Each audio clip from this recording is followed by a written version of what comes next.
Madame, Monsieur, bonsoir et bienvenue à cette grande session de l'information sur la radio-télé du groupe Malouma. Tout de suite, les grands titres.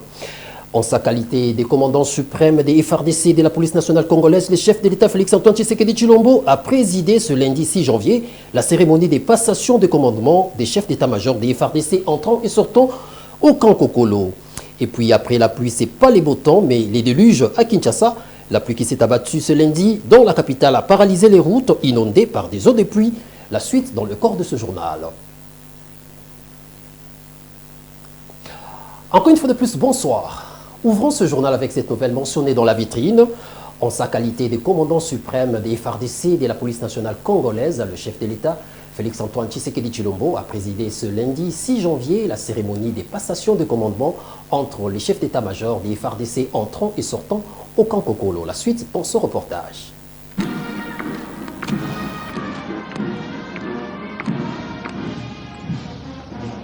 Dès son retour de Doha au Qatar, le commandant suprême des FARDC, Félix-Antoine Tshisekedi Tshilombo, a présidé ce lundi la cérémonie des passations de commandement entre les chefs d'état-major général sortants et entrants. Cette cérémonie des passations de pouvoir a connu la participation des officiers des FARDC, des membres du gouvernement central et des autres personnalités politico-administratives. Le lieutenant-général Banzamouliani Jules, l'ancien chef d'état-major général Christian Chiwewe, a présenté ses remerciements au président de la République et commandant suprême des FARDC et de la police nationale congolaise Félix-Antoine Tshisekedi Tshilombo, d'abord pour son élévation à la tête des forces armées congolaises, ensuite pour sa récente nomination comme conseiller militaire du président de la République. Conscient du contexte sécuritaire actuel, l'ancien chef d'état-major général Christian Chiwewe a appelé son prédécesseur à s'investir corps et âme dans l'exercice de ses fonctions. Autorité, toute ma gratitude et vous présenter mes sincères remerciements pour la confiance que vous avez placée à ma modeste personne durant mon mandat à la tête des forces armées de la République démocratique du Congo. Ces remerciements sont d'autant appuyés à votre égard pour m'avoir renouvelé cette confiance en me désignant conseiller militaire auprès de votre suprême autorité. À son tour, le nouveau chef d'état-major général de FARDC s'est dit conscient du défi sécuritaire qui s'impose à lui. Moi, lieutenant-général Banza Mouilambwe Jules, chef d'état-major général des forces armées de la République démocratique du Congo, je jure solennellement devant la nation congolaise et devant le président de la République, commandant suprême des forces armées, et devant la nation congolaise, de respecter scrupuleusement l'esprit et la lettre de la Constitution et des lois de la République démocratique du Congo, d'accomplir avec loyauté et honneur toutes les missions qui me sont confiées, de consacrer toutes mes forces et tout mon savoir-faire à défendre l'indépendance, la souveraineté et l'intégralité territoriale de la République démocratique du Congo devant toute forme de menace à caractère militaire, d'invasion ou d'agression, et cela jusqu'au sacrifice suprême. Signalons ici que le lieutenant-général Jules Banza Mouilambwe, nouvellement promu chef d'état-major général, est un officier artilleur de formation. Il hérite de la lourde tâche de restaurer la sécurité dans les régions en proie au conflit, tout en modernisant les forces armées de la République démocratique du Congo. Restons toujours dans ce registre présidentiel pour vous signaler que le chef de l'État Félix-Antoine Tshisekedi Tshilombo s'est entretenu dimanche dernier à Doha au Qatar avec l'émir du Qatar sur le renforcement de la coopération bilatérale entre les deux États. Adèle Bissosa nous en dit plus.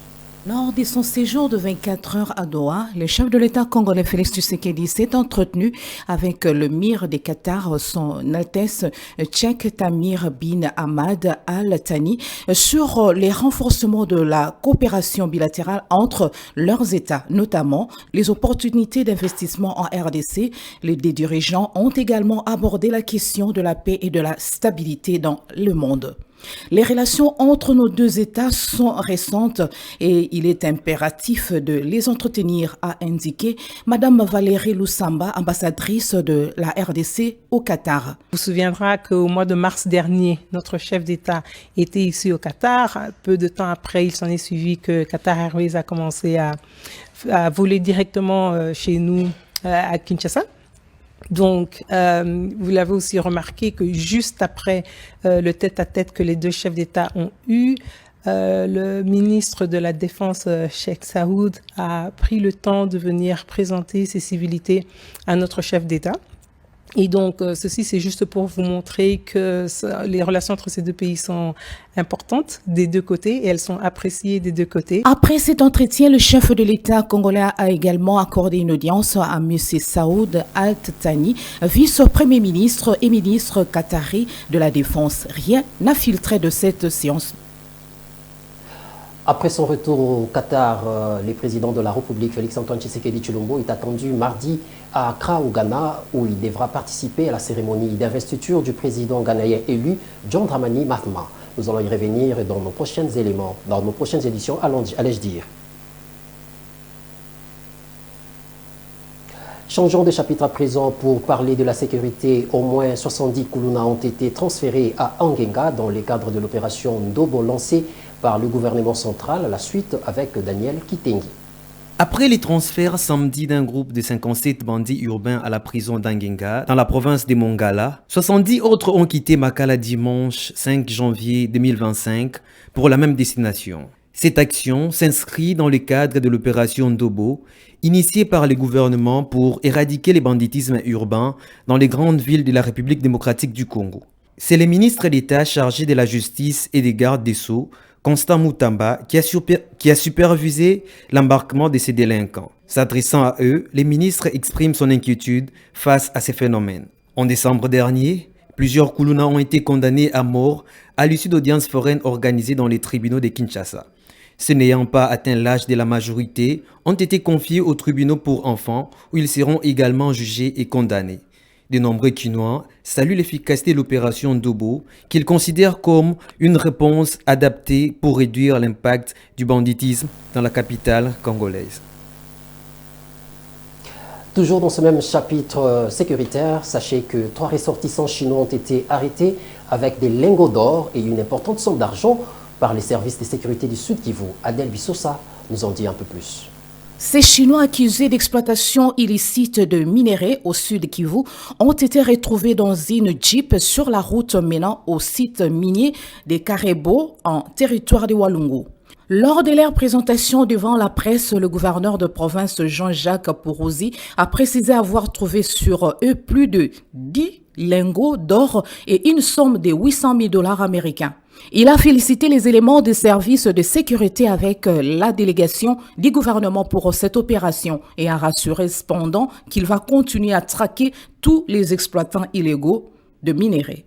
Ici est de rappeler qu'il y a quelques semaines, 17 autres sujets chinois étaient arrêtés et 14 ont été libérés frauduleusement sur ordre de certaines autorités à Kinshasa sous la complicité de la DGM, a regretté le gouverneur Jean-Jacques Pourouzi.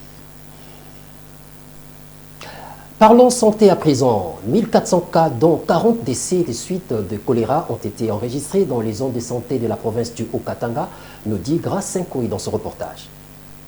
La République démocratique du Congo, déjà confrontée à de nombreux défis en matière de santé publique, fait face à une épidémie de choléra alarmante dans la ville de Lubumbashi. Avec au moins 1400 cas signalés et 40 décès depuis septembre 2024, il est impératif que les autorités, les ONG et la communauté internationale prennent des mesures immédiates pour contenir cette crise sanitaire. Le choléra est souvent le reflet des inégalités socio-économiques car dans des régions où l'accès à l'eau potable et aux services sanitaires est limité, la bactérie Vibrio cholerae trouve le moyen de se développer. Les conditions de vie précaires sont aussi l'une des causes de cette épidémie qui met en péril les vies de la population louchoise. Dans ce contexte, l'intervention des Médecins sans frontières est essentielle. Cette organisation ne se limite pas seulement à traiter les patients atteints de choléra, mais elle joue également un rôle clé dans la sensibilisation des communautés aux mesures préventives pour riposter à cette épidémie. L'éducation sur l'importance de l'hygiène et de l'accès à l'eau potable constitue un moyen pour réduire le risque d'infection et à prévenir d'autres épidémies. Un peu de politique dans ce journal. Vous le savez certainement, la déclaration issue de la rencontre de Joseph Kabila et Claude Lubaya à Addis Abeba sur la gestion du pays par Félix-Antoine Tshisekedi Tshilombo ne cesse de susciter des réactions dans la classe politique. La dernière en date est celle de l'analyste politique Ben Kadé qui a réagi en fustigeant cette déclaration qu'il qualifie de mentor de M23. Suivez-le au micro d'Agnès Ngalola. En fait, ce que je vais dire à ce qui concerne le complot que Joseph Kabila Kabange, sénateur à vie et président de la République honoraire, est en train de faire, l'opinion nationale qu'internationale devrait savoir que c'est lui qui est le parrain de AFC, c'est lui qui est à la base de cette souffrance que nous sommes en train de vivre à l'est du pays. Pourquoi? Parce que à son époque, étant que président, comme il était complice de Paul Kagame, ils ont créé des brassages à maintes reprises pour que notre armée soit faible aujourd'hui à cause de l'infiltration que le président actuel, le chef de l'État, Félix-Antoine Tshisekedi, est en train d'assainir avec peine, avec souffrance. Vous connaissez vous-même comment il faut faire pour assainir lorsqu'il y a eu des infiltrations à un niveau incroyable. Nous demandons à la population congolaise d'être très vigilante. Joseph Kabila a fait son état-major à Nairobi. Hier, c'était Katumbi. Aujourd'hui, ainsi de suite. Il est en train de chercher à attirer les Congolais pour les intérêts des impérialistes qui sont des criminels économiques à l'est de notre pays en train de travailler pour piller nos richesses de l'Est et faciliter la balkanisation. Alors nous devons être debout, chers compatriotes. Soyons debout, soyons vigilants et soyons vigilants, voulais-je dire, mettons hors d'état de nuire Joseph Kabila et sa bande de Paul Kagame. Nous réussirons avec le chef de l'État, Félix-Antoine Tshisekedi, à mettre hors d'état de nuire ces criminels économiques qui travaillent pour les impérialistes. Après les festivités de fin d'année, les cours n'ont pas repris normalement dans certaines universités de Kinshasa. Les étudiants de l'IFASIC et de l'UIPN se sont plaints au micro de Myriam Beta. Suivez. À bientôt, nous avons tout payé, on a tout fait. La rentrée a commencé, on nous a annoncé aussi le commencement du cours. Mais la chose grave, il y a que la grève continue encore jusqu'à ce jour. Les professeurs ne viennent pas, on n'arrive pas à comprendre qu'est-ce qui ne va pas. Et pourtant, nous autres, nous avons payé, il faut qu'on puisse commencer les cours. Donc nous allons toujours commencer à faire des années élastiques jusqu'à quand, monsieur le président. C'est pour cela que nous sommes en train de vous faire appel de pouvoir descendre sur le terrain à l'IPN, revoir un peu la situation de l'IPN, qu'est-ce qui ne va pas. Aux autorités de pouvoir regarder notre situation jusqu'à ce que nous puissions recommencer les activités académiques. Il y a eu un reprise de cours, nous remarquons qu'il y a des cours ne se donnent pas comme avant. Nous avions depuis un moment de grève, les professeurs ne donnaient pas vraiment cours comme d'habitude. On a vu que les assistants, mais je pense que les professeurs, dans leurs propos, dans leur réaction, affirment que le président de la République n'a pas pu concrétiser ou encore réaliser les promesses qu'il a pu promettre à ces derniers. Et déjà là, nous étudiants que nous sommes victimes de cela et nous demandons la chrétien du président de la République, Félix-Antoine Tshisekedi avec ses professeurs pour qu'il y ait un climat de paix et de joie, que nous étudiants puissions encore avoir cours normalement. Je l'ai également mentionné dans le sommaire, après la pluie, c'est presque le déluge à Kinshasa. La pluie qui s'est abattue ce lundi dans la ville a rendu les rues et les grandes artères impraticables à cause des eaux des pluies qui ont débordé, comme vous pouvez les constater dans ces images sans commentaire.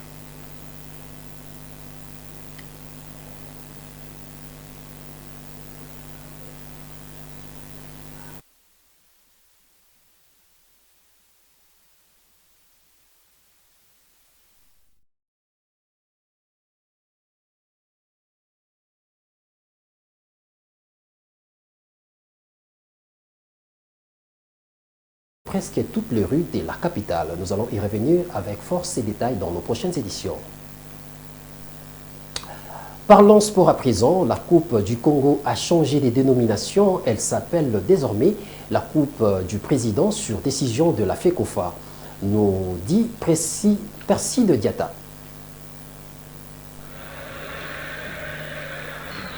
Désormais, la compétition nationale de football ne va plus s'appeler Coupe du Congo, mais plutôt Coupe du Président. C'est ce qui ressort du lancement officiel de la 59e édition samedi 4 janvier au siège de la Fédération congolaise de football association. En outre, les finales de cette compétition vont se jouer chaque 30 juin d'après le règlement général sportif GRS, a déclaré le secrétaire général du CONOR, Innocent Kibundulu. D'après le même RJS, la RDC compte toujours 11 ligues provinciales et chaque ligue enverra son champion après chaque préliminaire provinciaux. Une caution de $500 sera payée par les équipes participantes professionnelles et amatrices. La Coupe du Président se jouera sous le haut patronage du président de la République démocratique du Congo, Félix Antoine Tshisekedi Tshilombo. Ce dernier avait même assisté à la finale de la 58e édition remportée par l'AS Vita Club. Le club vainqueur aura droit aux médailles et à la réplique, mais celle qui fera les triplés aura l'opportunité de garder la coupe pour toujours. Quant à la cagnotte, plus de $100 000 a été évoqué, mais pas encore confirmé. Toujours en sport, l'AS Maniema Union s'est incliné face à l'AS Phare du Maroc sur le score de 2-0 à Menek au Maroc. Un match comptant dans le cadre de la 4e journée de la Ligue de la CAF, me dit Francis Kabata dans ses commentaires. Low scoring group, Mamelodi Sundowns top of the group at the moment. They've only scored 2 goals. Grosse désillusion, totale déception. L'AS Maniema Union prend l'eau au stade d'honneur des Meknes au Maroc. Les hommes des Papi Kimoto ont mal entamé la rencontre en se faisant punir coup sur coup à la 13e minute. En fin de la première mi-temps, les Marocains alourdissent le score et font les breaks. Des 0, score à la pause. Revenus des vestiaires, un peu plus frais, les unionistes imposent leur jet mais ne trouvent pas la faille. Même les quadruples changements n'a pas suffi pour changer les destins des Congolais. Score final, débit à 0. L'entraîneur des Maniema Union, Papi Kimoto, n'a pas manqué à exprimer son indifférence après cette défaite. Le constat est là. On a mal débuté la partie. On a encaissé tout. Ça a chamboulé un peu nos points. Et à la fin de la première période, les gardiens ont commis une erreur. Ce sont des choses qui arrivent au football. Mais en deuxième période, on a changé l'animation. Ça a été beaucoup mieux. Mais bon, on n'avait pas la chance aujourd'hui. Félicitations à l'équipe qui est gagnante. Et je viens d'apprendre que Raja a gagné et que tout est relancé. Et même avec la victoire d'aujourd'hui, Phare n'est pas assez d'être qualifié.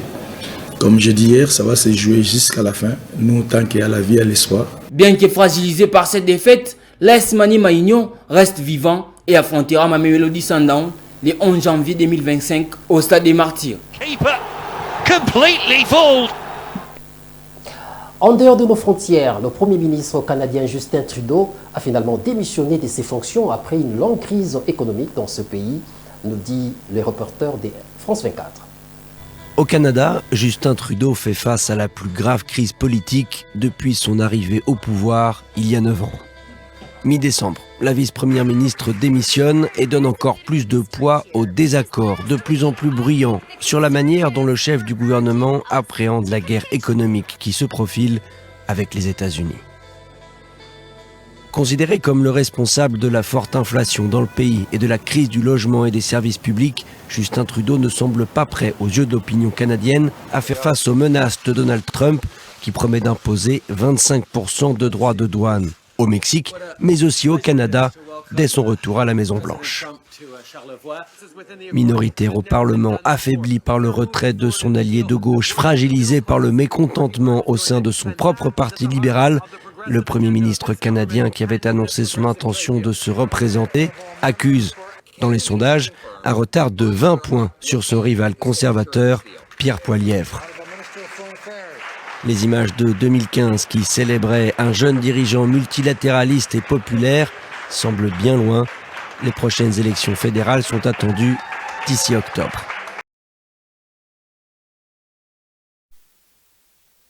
Le Canada et rendons-nous à présent aux États-Unis d'Amérique pour vous annoncer la commémoration de l'assaut du Capitole qui a eu lieu un certain 6 juin. Les détails dans ces récits de nos confrères de France 24 toujours. Right here, we're going to walk down to the Capitol. Il y avait une super énergie. Les gens dansaient sur la chanson YMCA en attendant les prises de parole. Le 6 janvier était une insurrection, une tentative d'empêcher le transfert du pouvoir et de modifier le résultat de l'élection de 2020.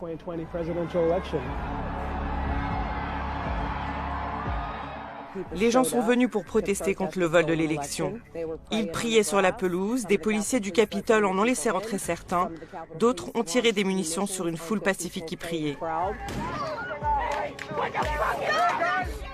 C'était une journée vraiment perturbante et terrifiante, qui m'a rendue très inquiète pour l'avenir de nos institutions. Le 6 janvier, c'était un moment patriotique et émotionnel.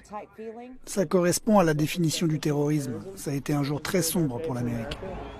Je n'avais aucune idée que nous irions au Capitole avant que Trump ne nous dise d'y aller, pacifiquement et patriotiquement, pour faire entendre nos voix.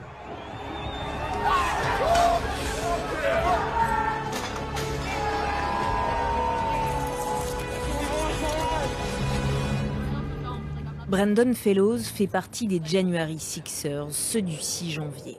Je n'avais pas réalisé que la Maison-Blanche était là, avant de passer l'un des barrages de sécurité et de me dire « Ah, mais elle est là !» Je n'étais jamais venu à Washington. En une heure, c'était complètement bondé ici. Comme des dizaines de milliers d'Américains, le jeune homme originaire du nord de l'État de New York s'est rendu dans la capitale américaine en 2021 à l'appel de Donald Trump, alors président sortant. Je n'étais pas d'accord avec ce que je considérais être des confinements tyranniques, avec le fait qu'ils nous disent qu'on ne pouvait pas continuer de faire fonctionner nos entreprises, ni avec le fait qu'on nous impose des masques plutôt que de nous laisser décider. J'étais contre la fermeture des églises et furieux de devoir me rendre dans des salles de sport clandestines. J'avais le sentiment que l'élection avait pu être volée et je voulais que ce soit vérifié. Je n'avais jamais vu Trump avant et je pensais que c'était la dernière occasion. Je voulais lui témoigner mon soutien après ces 4 années de super boulot. Affublé d'un masque de centurion, Brandon fait partie des personnages du 6 janvier dont le visage a fait le tour du monde. Sur ces images issues de son téléphone, on le voit au parc de l'Ellipse avant qu'il ne suive la foule et marche vers le Capitole sans intention violente. D'un seul coup, on a entendu « Ils nous laissent entrer ». Et c'était des policiers du Capitole. Certains sont tout de suite entrés. Moi, j'étais sceptique. Puis je me suis dit, ok, c'est notre Parlement, c'est comme ça que ça s'appelle la Chambre du peuple. Je sais aussi comment l'Amérique a été fondée, et nous avons le droit et le devoir de renverser un gouvernement tyrannique. C'est là que je suis entré. Emporté par l'excitation du moment, le jeune homme d'alors 26 ans ne semble pas prendre la mesure de ses actes. On m'a tendu un joint, j'ai d'abord dit non, puis j'ai cédé à l'argument. Combien de personnes vont pouvoir dire qu'elles ont fumé de l'herbe dans le Capitole ? Donc je l'ai fait, j'ai tiré 2 tafs et j'ai fait passer. En sortant du bâtiment. Madame, Monsieur, ce journal touche à sa fin, mais avant tout, voici le rappel du sommaire. En sa qualité de commandant suprême des FARDC et de la police nationale congolaise, le chef de l'État Félix-Antoine Tshisekedi Tshilombo a présidé ce lundi 6 janvier la cérémonie des passations de commandement des chefs d'état-major des FARDC entrant et sortant au camp Kokolo. Et puis après la pluie, c'est pas les beaux temps, mais les déluges à Kinshasa, la pluie qui s'est abattue ce lundi dans la capitale a paralysé les routes inondées par les eaux de pluie. Voilà ce qu'a été l'essentiel de ce journal, madame, monsieur. Merci à vous de nous avoir suivis et bonne suite de programme sur la radio-télé du groupe Maluma. Au revoir.